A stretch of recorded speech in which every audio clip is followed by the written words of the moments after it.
ನಮಸ್ತೆ ಎಲ್ಲರಿಗೂ. Lucky life ಟಿಪ್ಸ್ಗೆ ನಿಮಗೆಲ್ಲರಿಗೂ ಸ್ವಾಗತ. ಈ 31 ಡಿಸೆಂಬರ್ 2025 ಬುಧವಾರ, ಈ ಮಾಸದ ಅಂದರೆ ಶುಕ್ಲ ಪಕ್ಷದ ದ್ವಾದಶ ತಿಥಿಯು ರಾತ್ರಿ 1:48 ಇರುತ್ತೆ. ಅದರ ನಂತರ ತ್ರಯೋದಶಿ ತಿಥಿ ಪ್ರಾರಂಭವಾಗ್ತಾ ಇದೆ. ಈ ಕೃತಿಕಾ ಎಂಬ ನಕ್ಷತ್ರವು ರಾತ್ರಿ 1:30 ಇರುತ್ತೆ. ನಂತರ ಈ ರೋಹಿಣಿ ಎಂಬ ನಕ್ಷತ್ರ ಪ್ರಾರಂಭವಾಗುತ್ತಿದೆ. ಇಂದಿನ ರಾಹುಕಾಲ ಅಂದರೆ ದಿನದ ಅತ್ಯಂತ ಅಶುಭ ಸಮಯ ಮಧ್ಯಾಹ್ನ 12:29 1:49 ಇರುತ್ತೆ.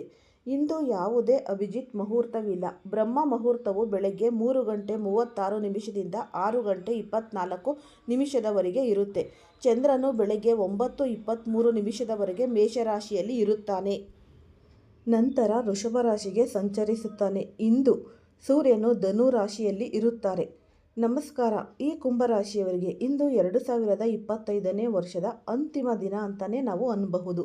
ಶನಿದೇವನ ಆಶೀರ್ವಾದದೊಂದಿಗೆ ಈ ವರ್ಷವನ್ನು ನೀವು ಹೇಗೆ ಕಳೆಯಲಿದ್ದೀರಿ ಮತ್ತು ಮುಂಬರುವ ಬದಲಾವಣೆಗಳು ಹೇಗಿದೆ ಎಂಬುದರ ಸಮಗ್ರ ವಿಶ್ಲೇಷಣೆ ನಾವು ಸಂಪೂರ್ಣವಾಗಿ ತಿಳಿಯೋಣ. ಈ ವಿಡಿಯೋ ಫಸ್ಟಿಂದ ಹಿಡಿದು ಕೊನೆ ತನಕ ಸ್ಕಿಪ್ ಮಾಡ್ದಲೇ ನೋಡಿದ್ರೆ ತುಂಬಾ ಉಪಯುಕ್ತವಾದ ಮಾಹಿತಿ ನಿಮ್ಮೆಲ್ಲರಿಗೂ ಕೂಡ ಲಭಿಸುತ್ತೆ. ವಿಡಿಯೋ ಇಷ್ಟ ಆಗಿದ್ದಲ್ಲಿ ಪುಟ್ಟದೊಂದು ಲೈಕ್ ಕೊಡೋದನ್ನು ಮರಿಬೇಡಿ. ಕುಂಭರಾಶಿಯವರು ಯಾರೆಲ್ಲ ಇದ್ದೀರಾ ಅವರು ವಿಡಿಯೋವನ್ನು ಹೆಚ್ಚಾಗಿ ಶೇರ್ ಮಾಡಿ. ಓಂ ಶ್ರೀ ಶನೇಶ್ವರಾಯ ನಮಃ ಅಂತ ಕಮೆಂಟ್ ಬಾಕ್ಸ್ನಲ್ಲಿ ಕಮೆಂಟನ್ನು ಹಾಕಿ. ಇಲ್ಲಾಂದರೆ ನಿಮ್ಮ ಮನೆ ದೇವರು, ನಿಮ್ಮ ಕುಲದೇವರ ಹೆಸರನ್ನು ಈ ಕಮೆಂಟ್ ಬಾಕ್ಸ್ನಲ್ಲಿ ಹಾಕಿ. ನಿಮ್ಮ ಜೀವನದಲ್ಲಿ ಯಾರೋ ಒಬ್ಬ ವ್ಯಕ್ತಿ ನಿರಂತರವಾಗಿ ಪೂರ್ಣ ನಿಷ್ಠೆ, ಸಹಾಯ ಮತ್ತು ಬೆಂಬಲದೊಂದಿಗೆ ನಿಮ್ಮ ನೆರಳಿನಂತೆ ಜೊತೆಯಾಗಿದ್ದಾರೆ. ಅವರು ನಿಮ್ಮ ಯಶಸ್ಸಿನ ಹಿಂದೆ ನಿಂತ ಶಕ್ತಿ. ಇಂದು ಅವರ ಈ ನಿಷ್ಕಲ್ಮಶ ಉಪಕಾರವನ್ನು ತೀರಿಸಲು ಮತ್ತು ಅವರಿಗೆ ಬೆನ್ನೆಲುಬಾಗಿ ನಿಲ್ಲಲು ನಿಮಗೆ ಒಂದು ಅಪರೂಪದ ಅವಕಾಶ ಸಿಗಲಿದೆ. ಅವರಿಗೆ ಈ ಸಾಥ್ ನೀಡುವಾಗ ನೀವು ಕೆಲವು ಸಂಕಷ್ಟರ ಪರಿಸ್ಥಿತಿಯನ್ನು ಎದುರಿಸಬೇಕಾಗಬಹುದು. ಆದರೆ ಅಂತಿಮವಾಗಿ ಇದು ನಿಮ್ಮ ನಡುವಿನ ಸಂಬಂಧವನ್ನು ವಜ್ರದಂತೆ ಬಲಪಡಿಸುತ್ತೆ. ಈ ಸಂದರ್ಭದಲ್ಲಿ ನೀವು ದಯೆ ಮತ್ತು ಕೃತಜ್ಞತೆಯನ್ನು ತೋರಿಸುತ್ತಾ ಧೈರ್ಯಶಾಲಿಯಾಗಿರಬೇಕು. ಇತರರ ಕಷ್ಟ ಅಥವಾ ದುಃಖವನ್ನು ಕಂಡು ನೀವು ಅಸಹಾಯಕರಾಗಿ ಭಾವಿಸಬಹುದು. ಒಂದು ವೇಳೆ ನೀವು ಮಾನಸಿಕವಾಗಿ ಗೊಂದಲದಲ್ಲಿದ್ದರೆ ಅಥವಾ ಯಾವುದೋ ವಿಷಯಕ್ಕೆ ತಟಸ್ಥ ಭಾವನೆಯನ್ನು ಅನುಭವಿಸುತ್ತಿದ್ದರೆ ಸ್ವಲ್ಪ ಸಮಯ ಏಕಾಂತವಾಗಿರಲು ಮೀಸಲು ಬಿಡಿ. ಈ ಏಕಾಂತವು ನಿಮ್ಮನ್ನು ಅರ್ಥ ಮಾಡಿಕೊಳ್ಳಲು ಸಹಾಯ ಮಾಡುತ್ತೆ. ನೆನಪಿಡಿ, ಈ ಸಮಯದಲ್ಲಿ ಕೆಟ್ಟ ಅಭ್ಯಾಸಗಳಿಗೆ ಬಲಿಯಾಗುವುದು ಅಥವಾ ಈ ಜೂಜಿನಂತಹ ವಿಷಯಗಳಲ್ಲಿ ತೊಡಗುವುದು ಬಹಳ ದೊಡ್ಡ ಮೂರ್ಖತನವಾಗುತ್ತೆ. ಕೆಲವು ಧನಾತ್ಮಕ ಬದಲಾವಣೆಗಳು ನಿಮಗಾಗಿ ಕಾಯುತ್ತಿವೆ. ಅವುಗಳನ್ನು ಸ್ವೀಕರಿಸಲು ಸಿದ್ಧರಾಗಿ. ಹಳೆಯ ಕಹಿ ನೆನಪುಗಳು ಇಂದು ಸಮಾಧಿ ಮಾಡಿ ಜೀವನವನ್ನು ಹೊಸದಾಗಿ ಆನಂದಿಸಿ. ವೃತ್ತಿ ಜೀವನ ಮತ್ತು ಆರ್ಥಿಕ ಪ್ರಗತಿ. ಉದ್ಯೋಗ ಕ್ಷೇತ್ರದಲ್ಲಿ ನಿಮ್ಮ ಪ್ರಭಾವ ಇಂದು ಉತ್ತುಂಗದಲ್ಲಿ ಇರುತ್ತೆ. ವಿಶೇಷವಾಗಿ ವಿದೇಶಿ ಕಂಪನಿಗಳೊಂದಿಗೆ ಕೆಲಸ ಮಾಡುವವರಿಗೆ ಅಥವಾ ವಿದೇಶಿ ಮೂಲದ ವ್ಯವಹಾರ ಇರುವವರಿಗೆ ಇಂದು ಭರ್ಜರಿ ಲಾಭದ ಯೋಗವಿದೆ. ಆದರೆ ಒಂದು ಎಚ್ಚರಿಕೆ, ಇತರರ ಮಾತುಗಳನ್ನು ಕೇಳಿ ಅಥವಾ ಗಾಳಿ ಸುದ್ದಿಗಳಿಗೆ ಮಾರು ಹೋಗಿ ಯಾವುದೇ ಗಂಭೀರ ನಿರ್ಧಾರ ತೆಗೆದುಕೊಳ್ಳಬೇಡಿ. ಕಾನೂನು ವಿಷಯಗಳಲ್ಲಿ ಅತಿಯಾದ ರಿಸ್ಕ್ ತೆಗೆದುಕೊಳ್ಳುವುದು ಇಂದು ಬೇಡ. ವ್ಯವಹಾರದಲ್ಲಿ ಕೆಲವು ತಾಂತ್ರಿಕ ಸಮಸ್ಯೆಗಳು ಎದುರಾಗುವುದರಿಂದ ಸ್ವಲ್ಪ ಚಿಂತಿತರಾಗಬಹುದು. ಕೆಲಸದ ಒತ್ತಡ ಹೆಚ್ಚಾದಾಗ ನಿಮ್ಮ ಅಹಂಕಾರವನ್ನು ಬದಿಗಿಟ್ಟು ಕಿರಿಯರ ಅಥವಾ ಈ ಜೂನಿಯರ್ಸ್ಗಳ ಸಹಾಯ ಪಡೆಯಿರಿ. ಇದು ಕೆಲಸವನ್ನು ಸಮಗೊಳಿಸುತ್ತೆ. ವಿದ್ಯಾರ್ಥಿಗಳು ಓದು ಬರಹದಲ್ಲಿ ಏನಾದರೂ ಸಮಸ್ಯೆ ಎದುರಿಸುತ್ತಿದ್ದರೆ ಕೂಡಲೇ ನಿಮ್ಮ ಶಿಕ್ಷಕರನ್ನು ಸಂಪರ್ಕಿಸಿ ಮಾರ್ಗದರ್ಶನ ಪಡೆಯಿರಿ. ಆರ್ಥಿಕವಾಗಿ ಇಂದು ಬಹಳ ಉತ್ತಮ ದಿನ ಅಂತಲೇ ನಾವು ಅನ್ನಬಹುದು. ಯಾವುದೇ ಆಸ್ತಿ ಅಥವಾ ವಾಹನ ಖರೀದಿಸಲು ನೀವು ಯೋಚಿಸುತ್ತಿದ್ದರೆ ಇಂದು ಆ ನಿರ್ಧಾರವನ್ನು ಕಾರ್ಯರೂಪಕ್ಕೆ ತರಲು ಸಕಾಲ ಶೇರ್ ಮಾರ್ಕೆಟ್ನಲ್ಲಿ ಹೂಡಿಕೆ ಮಾಡುವವರಿಗೆ ಲಾಭದಾಯಕ ಅವಕಾಶಗಳು ಹುಡುಕಿಕೊಂಡು ಬರುತ್ತಿವೆ. ನಿಮ್ಮಲ್ಲಿ ಅಡಗಿರುವ ಪ್ರತಿಭೆಗಳು ಇಂದು ಸಮಾಜದ ಮುಂದೆ ಅನಾವರಣಗೊಳ್ಳುತ್ತವೆ. ಆಲೋಚನೆ ಮತ್ತು ಕ್ರಿಯೆಯ ನಡುವೆ ಅದ್ಭುತ ಸಮನ್ವಯ ಏರ್ಪಡಿಸಲಿದೆ. ವ್ಯವಹಾರ ಮತ್ತು ಸಂವಾದದ ಕೌಶಲ್ಯ ಸಮಸ್ಯೆಯನ್ನು ಅವಕಾಶವನ್ನಾಗಿ ಬದಲಿಸುವ ಕಲೆ ನಿಮಗೆ ಸಿದ್ಧಿಸಿದೆ ಎಂಬುದು ಇಂದು ಸಾಬೀತಾಗಲಿದೆ. ಆರ್ಥಿಕ ವಿಷಯಗಳ ಮೇಲೆ ನಿಮ್ಮ ಪೂರ್ಣ ನಿಯಂತ್ರಣ ಹೊಂದುತ್ತಾರೆ. ವ್ಯವಹಾರದಲ್ಲಿ ಹೊಸ ಯೋಜನೆಗಳು ಆಕಾರ ಪಡೆಯುತ್ತವೆ. ಪರಿಸ್ಥಿತಿಗಳು ಹೇಗೆ ಇದ್ದರೂ ನಿಮ್ಮ ದೃಢವಾದ ಇಚ್ಛಾಶಕ್ತಿಯೇ ಇಂದು ನಿಮ್ಮ ಯಶಸ್ಸಿನ ದಿಕ್ಕನ್ನು ನಿರ್ಧರಿಸುತ್ತಿದೆ. ಈ ಮ್ಯಾನೇಜ್ಮೆಂಟ್ ಕ್ಷೇತ್ರದಲ್ಲಿ ಇರುವವರು ಲಭ್ಯವಿರುವ ಸಂಪನ್ಮೂಲಗಳ ಬಹಳ ಜಾಣತನದಿಂದ ಬಳಸಿಕೊಳ್ತಾರೆ ಮತ್ತು ಈ ಕೌಶಲ್ಯದ ಆಧಾರದಲ್ಲಿ ಹೊಸ ದೊಡ್ಡ ಈ ಪ್ರಾಜೆಕ್ಟ್ಗಳು ಸಿಗುವ ಸಾಧ್ಯತೆ ಕೂಡ ಇಲ್ಲಿ ಕಂಡುಬರುತ್ತಿವೆ. ವ್ಯಾಪಾರದಲ್ಲಿ ನೀವು ನಡೆಸುವ ಮಾತುಕತೆಗಳು ಅಥವಾ ಇಲ್ಲಿ ದೊಡ್ಡ ಆರ್ಥಿಕ ಲಾಭವನ್ನು ತಂದುಕೊಡುತ್ತೆ. ಪ್ರಗತಿಯ ಈ ಹೊಸ ಮಾರ್ಗಗಳು ನಿಮ್ಮ ಕಣ್ಮುಂದೆ ತೆರೆದುಕೊಳ್ಳಲಿವೆ. ಲವ್ ಲೈಫ್ ಮತ್ತು ಈ ಗುಪ್ತ ಸಂಬಂಧಗಳು, ಪ್ರೇಮ ಜೀವನದಲ್ಲಿ ಇಂದು ಸಂವಾದದ ಜಾದು ನಡೆಯುತ್ತವೆ. ನಿಮ್ಮ ಮಾತುಗಳಿಂದ ನೀವು ಎದುರಿಗಿರುವವರನ್ನು ಪ್ರಭಾವಿಸುತ್ತೀರಿ. ಲಾಂಗ್ ಅಂದರೆ ಈ ರಿಲೇಷನ್ಶಿಪ್ನಲ್ಲಿ ಇರುವವರ ತಪ್ಪು ತಿಳುವಳಿಕೆಗಳು ದೂರವಾಗುತ್ತೆ. ನಿಮ್ಮ ಪ್ರೇಮ ಜೀವನವು ಸ್ವಲ್ಪ ಸ್ಥಗನಗೊಂಡಂತೆ ನಿಮಗೆ ಅನಿಸಬಹುದು, ಆದರೆ ಇಂದು ನಿಮ್ಮ ನಕ್ಷತ್ರಗಳು ಒಂದು ವಿಶೇಷ ರಹಸ್ಯವನ್ನು ಹೇಳುತ್ತಿವೆ. ನೀವು ಯಾರಿಗೂ ತಿಳಿಯದ ಯಾವುದೋ ಒಂದು ಗುಪ್ತ ಸಂಬಂಧದಲ್ಲಿ ಇದ್ದರೆ ಈ ಸಂಬಂಧವನ್ನು ಪ್ರಪಂಚದ ಮುಂದೆ ತರಲು ಅಥವಾ ನಿಮ್ಮ ಪ್ರೇಮವನ್ನು ಅಧಿಕೃತವಾಗಿ ಪ್ರದರ್ಶಿಸಲು ಇಂದು ಅತ್ಯಂತ ಉತ್ತಮ ಸಮಯ. ನೆನಪಿಡಿ, ಯಾವುದೋ ದುಃಖ ಅಥವಾ ಆಘಾತ ಶಾಶ್ವತವಲ್ಲ. ಇಂದು ನಿಮ್ಮ ಸಂಬಂಧವು ಒಂದು ಹೊಸ ರೋಮಾಂಚಕ ತಿರುವು ಪಡೆಯಲಿದೆ. ನಿಮ್ಮ ಸಂಗಾತಿಯೊಂದಿಗೆ ಕಳೆದ ಹಳೆಯ ಸುಂದರ ನೆನಪುಗಳು ಮರುಕಳಿಸಲಿವೆ. ನಿಮ್ಮ ಸಂಬಂಧವು ಯಾರೂ ಮುರಿಯಲಾಗದಷ್ಟು ಬಲವಾಗಿವೆ ಎಂಬ ವಿಶ್ವಾಸ ನಿಮ್ಮಲ್ಲಿರಲಿ. ಈ ಕೆರಿಯರ್ ಮತ್ತು ಸಾಮಾಜಿಕ ಭದ್ರತೆ, ಕೆಲಸದ ಸ್ಥಳದಲ್ಲಿ ನೀವು ಇದುವರೆಗೆ ಗಳಿಸಿರುವ ಹೆಸರು ಮತ್ತು ಗುರುತು ನಿಮ್ಮ ಭೌತಿಕ ಭದ್ರತೆಯನ್ನು ತಂದುಕೊಡುತ್ತೆ. ಆಸ್ತಿ, ಹಣ ಮತ್ತು ಪ್ರತಿಷ್ಠೆ ಎಲ್ಲವೂ ನಿಮ್ಮ ಪರವಾಗಿವೆ.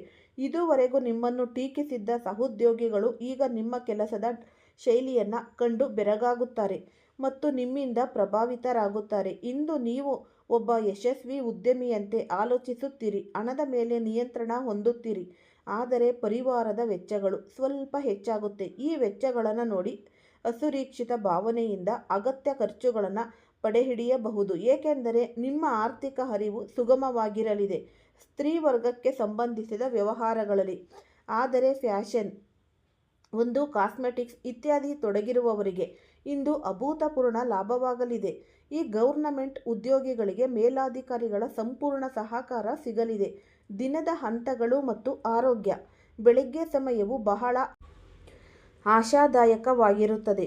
ಇತರರಿಗೆ ಸಹಾಯ ಮಾಡುವುದರಿಂದ ಮನಸ್ಸಿಗೆ ನೆಮ್ಮದಿ ಸಿಗುತ್ತೆ. ಮಧ್ಯಾಹ್ನ ಆರ್ಥಿಕ ಲಾಭದ ಸರಣಿ ಆರಂಭವಾಗುತ್ತೆ. ಹಳೆಯ ಕಾಯಿಲೆಗಳಿಂದ ಮುಕ್ತಿ ಸಿಗುವ ಸೂಚನೆ ಇದೆ. ಸಾಯಂಕಾಲ ಆದಾಯವು ಚೆನ್ನಾಗಿರುತ್ತೆ ಮತ್ತು ಪರಿಸರವಾದಿ ಮತ್ತು ಪರಿವಾರದ ಬೆಂಬಲದೊಂದಿಗೆ ಸಂಭ್ರಮದ ವಾತಾವರಣ ಅನ್ನೋದು ಇರುತ್ತೆ. ಆರೋಗ್ಯ, ನಿಮ್ಮ ಪಾದಗಳ ಬಗ್ಗೆ ಹೆಚ್ಚಿನ ಗಮನ ಹರಿಸಿ. ಈ ಪಾದಗಳ ಬಳಕೆ ಹೆಚ್ಚಾಗಿರುವ ಕೆಲಸವಿದ್ದರೆ ಕಾಳಜಿ ಅನ್ನೋದು ವಹಿಸಬೇಕಾಗುತ್ತೆ. ಶೀತದ ವಾತಾವರಣವಿರುವುದರಿಂದ ಆದಷ್ಟು ನೀವು ಈ ಚಳಿಗಾಲದಲ್ಲಿ ಈ ಸಾಕ್ಸು, ಬೂಟು ಇದೆಲ್ಲ ಧರಿಸಬೇಕಾಗುತ್ತೆ. ಈ ಗಂಟಲು ಮತ್ತು ಪಾದಗಳನ್ನು ಬೆಚ್ಚಗೆ ಇಡಿ. ಕೈಗಳು ಅಥವಾ ಹೆಗಲಲ್ಲಿ ಈ ಲಘು ಒತ್ತಡವಿರಬಹುದು. ಸರಿಯಾದ ವಿಶ್ರಾಂತಿ ಪಡೆದರೆ ನಿದ್ರೆ ಅನ್ನೋದು ಉತ್ತಮವಾಗಿರುತ್ತೆ. ಇಂದಿನ ವಿಶೇಷ ಪರಿಹಾರ, ಇಂದು ಈ ಬುಧವಾರವಾಗಿರುವುದರಿಂದ ಆಹಾರದಲ್ಲಿ ಹಸಿರು ತರಕಾರಿಗಳನ್ನು ಆದಷ್ಟು ಬಳಸಿ ಮತ್ತು ಹೆಸರು ಕಾಳು ಅಥವಾ ಈ ಹಸಿರು ಬಟ್ಟೆಯನ್ನು ಬಡವರಿಗೆ ದಾನ ಮಾಡುವುದು ನಿಮ್ಮ ಅದೃಷ್ಟವನ್ನು ದ್ವಿಗುಣಗೊಳಿಸುತ್ತೆ. ಜೀವನವು ಈ ಸೈಕಲ್ ತುಳಿದ ಹಾಗೆ ಸಮತೋಲನ ಕಾಯ್ದುಕೊಳ್ಳಲು ನೀವು ನಿರಂತರವಾಗಿ ಚಲಿಸುತ್ತಲೇ ಇರಬೇಕು. ಎಷ್ಟೇ ಏರಿಳಿತಗಳು ಬಂದರೂ ಈ ಪೆಡಲ್ ತುಳಿಯುವುದನ್ನು ನಿಲ್ಲಿಸಬೇಡಿ. ಇದು ನಿಮ್ಮ ಆತ್ಮವಿಶ್ವಾಸವನ್ನು ಹೆಚ್ಚಿಸುವುದಲ್ಲದೆ ಸಂಬಂಧಗಳನ್ನು ಗಟ್ಟಿಗೊಳಿಸುತ್ತೆ. ಸದಾ ಸಕಾರಾತ್ಮಕ ಆಲೋಚನೆಗಳೊಂದಿಗೆ ಮುನ್ನಡೆಯಿರಿ. 2025ರ ಈ ಅಂತಿಮ ದಿನವು ನಿಮಗೆ ಈ ಹೊಸ ವರ್ಷಕ್ಕೆ ಭವ್ಯವಾದ ಬುನಾದಿಯನ್ನು ಹಾಕಿಕೊಡಲಿ. ಈ ದಿನವು ಅತ್ಯಂತ ಶುಭದಾಯಕವಾಗಿರಲಿ. ನಿಮ್ಮ ಇಷ್ಟದೇವರ ಹೆಸರು ಅಥವಾ ಈ ಪಠಣೆಯನ್ನು ಮಾಡೋದ್ರಿಂದ ನಿಮ್ಮ ಜೀವನದಲ್ಲಿ ನೀವು ಏನು ಮಾಡೋಕ್ಕಾಗಿಲ್ಲ ಅಂತಂದ್ರೂ ಇವತ್ತು ವರ್ಷದ ಕೊನೆಯ ದಿನದ ನೀವು ನಿಮ್ಮ ಮನೆ ದೇವರಿಗೆ ಒಂದು ತುಪ್ಪದ ದೀಪವನ್ನು ಹಚ್ಚಿ ನಿಮ್ಮ ಎಲ್ಲ ಕಷ್ಟ ಕಾರ್ಪಣ್ಯಗಳು ತೊಲಗಿ ಹೋಗಲಿ. ಈ ವರ್ಷಕ್ಕೆ ಇನ್ನು ಮುಂದೆನಾದರೂ ಜೀವನದಲ್ಲಿ ನಮಗೆ ಶಾಂತಿ, ನೆಮ್ಮದಿ, ಆರೋಗ್ಯ, ಯಶಸ್ಸು, ಪ್ರಗತಿ, ಅದೃಷ್ಟ ಅನ್ನೋದು ಕೂಡಿಕೊಡು ತಾಯಿ ಅಥವಾ ತಂದೆ ಅಂತ ನೀವು ಬೇಡಿಕೊಂಡಿದ್ದೇ ಆಗಿದ್ದಲ್ಲಿ ನಿಮ್ಮ ಜೀವನದಲ್ಲಿ ಅಖಂಡ ಮಟ್ಟದ ರಾಜಯೋಗ ಅನ್ನೋದು ಸೃಷ್ಟಿಯಾಗುತ್ತೆ. ಆದಷ್ಟು ಈ ಪ್ರಾಣಿ ಪಕ್ಷಿಗಳಿಗೆ ಈ ಬುಧವಾರದಂದು ಆಹಾರ ಮತ್ತು ಒಂದು ಹೊತ್ತಿನ ಈ ಬಡಬಗ್ಗರಿಗೆ ಊಟವನ್ನಾದರೂ ಕೊಡಿಸಿ, ಇಲ್ಲ ಬಟ್ಟೆಯನ್ನಾದರೂ ದಾನ ಮಾಡಿ. ಈ ರೀತಿ ನೀವು ಪ್ರಾಣಿ ಪಕ್ಷಿಗಳಿಗೆ ಆಹಾರ ಮತ್ತು ಅನ್ನ ಬಟ್ಟೆ ನೀಡುವುದರಿಂದ ಆದಷ್ಟು ಈ ಶನಿ ಭಗವಾನರ ಕೃಪೆಗೆ ಪಾತ್ರರಾಗ್ತೀರಾ. ಈ ಶನಿ ದೋಷ, ಈ ಸಾಡೆ ಸಾತಿ, ಅಷ್ಟಮ ಶನಿ, ಮಧ್ಯಮ ಶನಿ ಏನಾದರೂ ಇದ್ದರೆ ಅದು ಕೂಡ ನಿಮ್ಮಿಂದ ದೂರವಾಗಿ ನಿಮ್ಮ ಜೀವನದಲ್ಲಿ 2026 ನಿಮಗೆ ತುಂಬಾ ಅದ್ಭುತ ವರ್ಷ ಅಂತಲೇ ಅನ್ನಬಹುದು. ಆದಷ್ಟು ನೀವು ಈ ಸೌಮ್ಯದಿಂದ ವರ್ತಿಸಿ. ಈ ಕೋಪವನ್ನು ಬಿಡಿ. ಈ ಮೃದುವಾಗಿ ವರ್ತಿಸುವುದರಿಂದ ನಿಮ್ಮ ಮುಂದೆ ಇರೋರು, ನಿಮ್ಮ ಆತ್ಮೀಯರು, ನಿಮ್ಮ ಫ್ರೆಂಡ್ಸ್ಗಳು, ನಿಮ್ಮ ಹಿತೈಷಿಗಳು ನಿಮ್ಮನ್ನು ಇಷ್ಟಪಡುತ್ತಾರೆ. ಮತ್ತು ಆದಷ್ಟು ನೀವು ಯಾರನ್ನು ನಂಬಬೇಕು, ಯಾರನ್ನು ನಂಬಬಾರ್ದು ಅನ್ನೋದು ಒಂದು 10-15 ಸಲ ಯೋಚನೆ ಮಾಡಿ ಅವರ ಜೊತೆ ನೀವು ಬೆರೆಯಿರಿ. ಈ ಉಪಯುಕ್ತವಾದ ಮಾಹಿತಿ ನಿಮ್ಮೆಲ್ಲರಿಗೂ ಕೂಡ ಇಷ್ಟ ಆಗಿದೆ ಅಂತ ಭಾವಿಸ್ತೀನಿ. ಇವತ್ತು ಬುಧವಾರ ಆಗಿರೋದ್ರಿಂದ ಆದಷ್ಟು ಏನಾದರೂ ನಿಮಗೆ ಸಾಧ್ಯವಾದಲ್ಲಿ ಈ ತುಳಸಿ ಗಿಡದ ಹತ್ತಿರ ಒಂದು ದೀಪವನ್ನಾದರೂ ಹಚ್ಚಿ, ಈ ತುಳಸಿ ಗಿಡದ ಬುಡಕ್ಕೆ ಆದಷ್ಟು ಈ ಹಸಿ ಹಾಲು ಮತ್ತು ಬೆಲ್ಲವನ್ನು ಹಾಕೋದ್ರಿಂದ ನಿಮ್ಮ ಕಷ್ಟ ಕಾರ್ಪಣ್ಯಗಳು ಇವತ್ತಿನ ಈ ದಿನಕ್ಕೆ ಲಾಸ್ಟ್ ಆಗೋಗಲಿ ಅಂತ ಹೇಳ್ಕೊಳ್ಳಿ. ನಿಮ್ಮ ಜೀವನದಲ್ಲಿ, ನಿಮ್ಮ ಮನೆಯಲ್ಲಿ ನೀವು ಯಾವುದೇ ಒಂದು ಕೆಲಸಕ್ಕೆ ಕೈ ಹಾಕಿದ್ರೂ ಆ ಕೆಲಸದಲ್ಲಿ ಈ ದ್ವಿಗುಣ ಲಾಭ, ದುಪ್ಪಟ್ಟು ಲಾಭ ಅನ್ನೋದು ನೀವು ಕಾಣ್ತಾ ಹೋಗ್ತೀರ. ಮನೆಯಲ್ಲಿ ಮಕ್ಕಳ ವಿದ್ಯಾಭ್ಯಾಸದಲ್ಲೂ ಏಳಿಗೆ ಅನ್ನೋದು ಕಾಣ್ತೀರ. ಮತ್ತು ನೀವು ಹಳೆಯ ಈ ಎಷ್ಟೋ ವರ್ಷಗಳಿಂದ ಕೆಲಸ ಆಗ್ತಾನೇ ಇರಲ್ಲ, ಆ ಕೆಲಸನೂ ಸರಾಗವಾಗಿ ಕೈಗೂಡಿ ಬರುತ್ತೆ. ಎಲ್ಲ ವಿಷಯದಲ್ಲೂ ನೀವು ಈ ನೆಮ್ಮದಿಯುತವಾದ ಜೀವನ ಸಾಗಿಸಲಿಕ್ಕೆ ಈ ನಿಮ್ಮ ಮನೆ ದೇವರು, ನಿಮ್ಮ ಕುಲದೇವರು, ಈ ದೇವಿ ಸಹಾಯ ಅನ್ನೋದು ನಿಮಗೆ ಮಾಡ್ತಾರೆ. ನಿಮ್ಮ ಕೈ ಹಿಡಿದೆತ್ತಿ ನಿಮಗೆ ಮೇಲಕ್ಕೆ ನಿಲ್ಲಿಸ್ತಾರೆ. ಆದಷ್ಟು ಈ ರೀತಿ ಒಂದು ಸರಳವಾದ ವಿಧಿವಿಧಾನಗಳು ಸರಿಯಾದ ಕ್ರಮದಲ್ಲಿ ನೀವು ಪಾಲಿಸಿದ್ದೇ ಆಗಿದ್ದಲ್ಲಿ ನಿಮ್ಮ ಜೀವನದಲ್ಲಿ ಧನಪ್ರಾಪ್ತಿ ಯೋಗ ಉಂಟಾಗುತ್ತೆ. ಈ ವಿಡಿಯೋ ಇಷ್ಟ ಆಗಿದ್ದಲ್ಲಿ ಲೈಕ್ ಮಾಡಿ, ಶೇರ್ ಮಾಡಿ, ಸಬ್ಸ್ಕ್ರೈಬ್ ಮಾಡಿ.